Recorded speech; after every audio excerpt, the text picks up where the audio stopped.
Melakukan pengecekan oli mesin.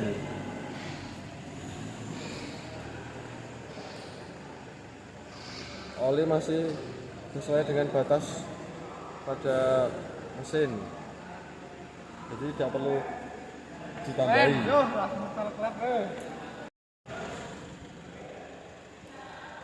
Level cairan pendingin mesin masih banyak, tidak perlu ditambah. Lalu kita akan melakukan pengecekan busi. Pertama-tama kita mencopot busi dari mesin.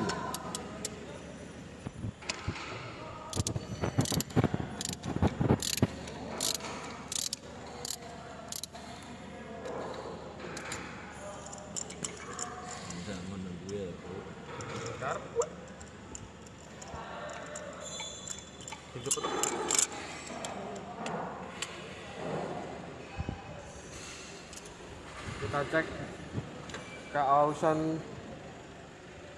keausan elektroda. Elektroda masih baik dan dapat digunakan. Lalu kita akan cek celah busi menggunakan gauge.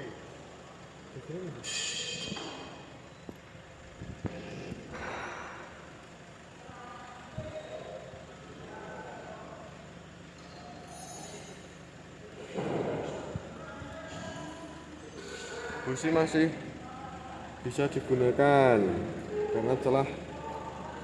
karena celah masih dengan standar. Setelah itu kita akan membersihkan pada busi.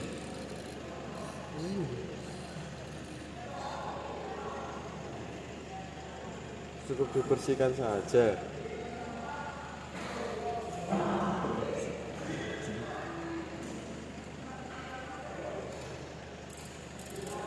Lalu kita akan pasang kembali busi.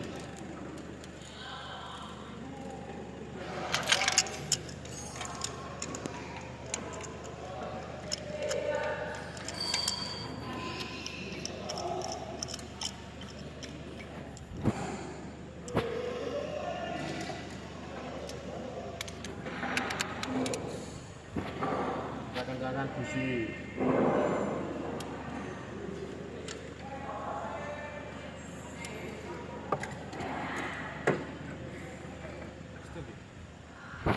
Halo. Kemudian kita akan mengecek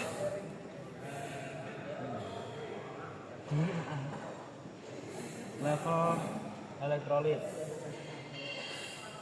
Ini masih banyak. Lalu pengecekan rusak atau tidak aki. Ini masih bagus. Kemudian cek di tidak korosi. Keempat, cek kendur apa enggak. Ini enggak kendur. Kurang. Kelima, cek fan plug. Fan plug jelek. Kita cek yang lain.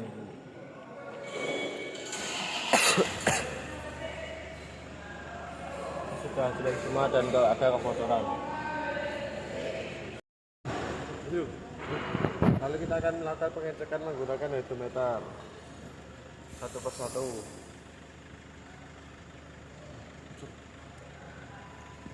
Pada pengecekan pertama, air masih dalam kondisi baik dan berada di kisaran 1300-an.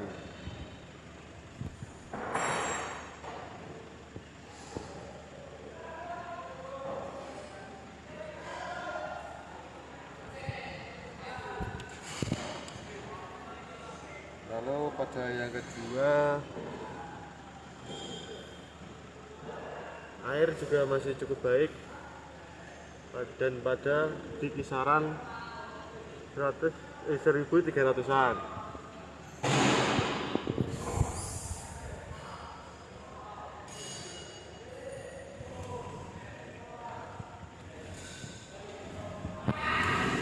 Lalu pada yang ketiga,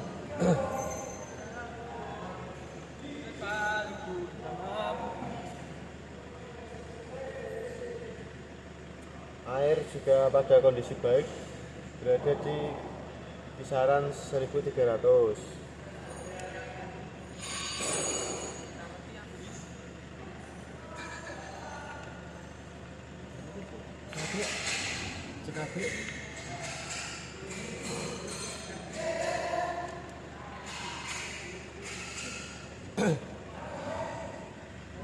Pada yang keempat,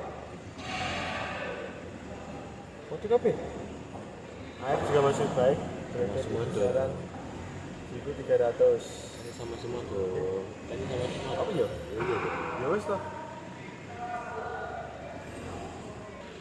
Yo. Setelah itu kita akan mengecek minyak rem. Minyak rem masih banyak di bawah batas max dan kondisi masih bagus. Kita akan melakukan pemeriksaan pada brake line dari kebocoran selang rem dan kerataan, dan juga apakah selang masih layak untuk digunakan. Jika kita periksa di sini, selang masih layak digunakan karena tidak ada kebocoran atau keretakan apapun, dan juga pipa masih terpasang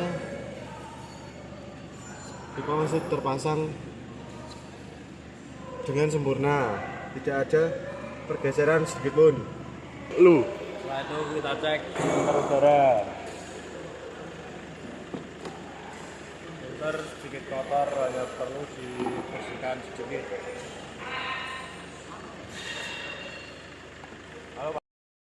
Kita akan melakukan pemeriksaan kekendoran penopang atas dari shock absorber depan. Masih aman. Kita akan melakukan pemeriksaan pada satunya. Satunya juga masih aman. Setelah itu kita cek fluida washer. Fluida washer masih terbilang cukup banyak dan cukup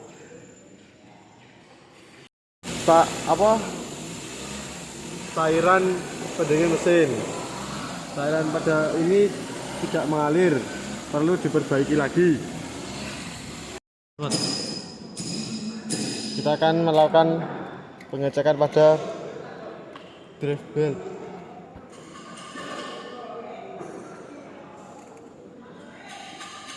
Sampai ke 10.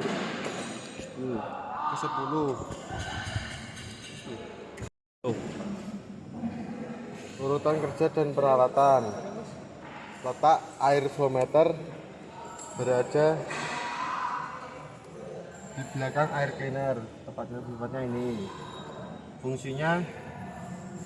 Fungsinya untuk mendeteksi volume udara masuk.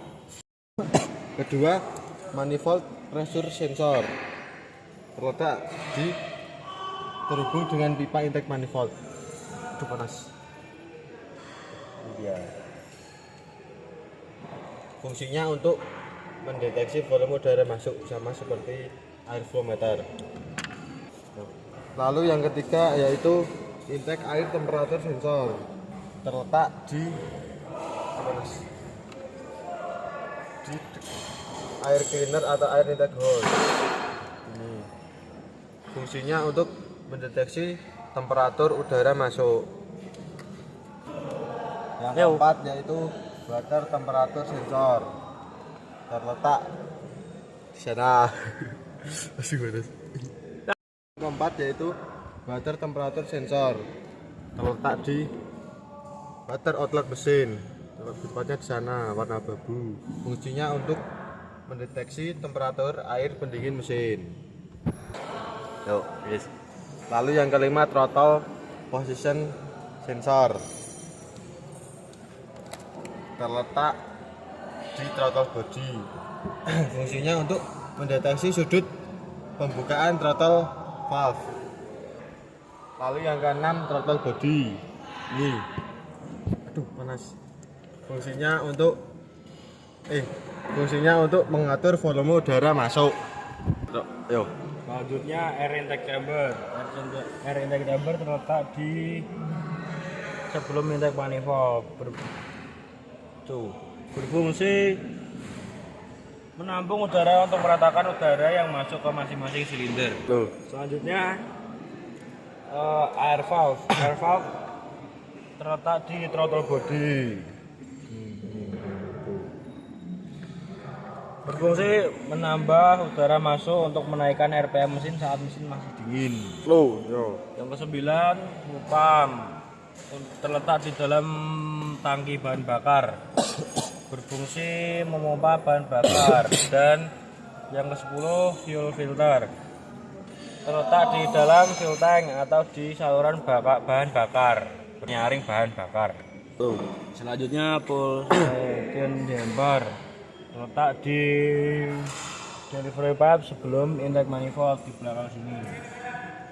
Berfungsi menyerap dan menstabilkan tekanan bahan bakar karena pengaruh kerja injektor.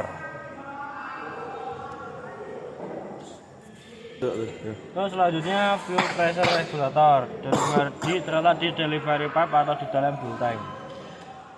Berfungsi mengatur tekanan bahan bakar. Selanjutnya fuel pressure regulator. Ini terletak berapa atau di dalam fuel tank. Berfungsi mengatur tekanan bahan bakar. Singkem. Low. Selanjutnya cam position sensor. Nih.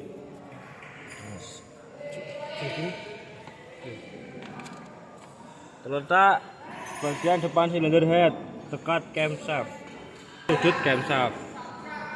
Yo. Selanjutnya crank position sensor. Di sini. Panas. Kere. Itu panas. Kere. Nah, itu pokoknya itu ya. Panas. Berfungsi mendeteksi putaran mesin dan sudut crankshaft. Selanjutnya knock sensor. Knock sensor terletak di bagian belakang sini, tidak kelihatan. Berfungsi mendeteksi knocking.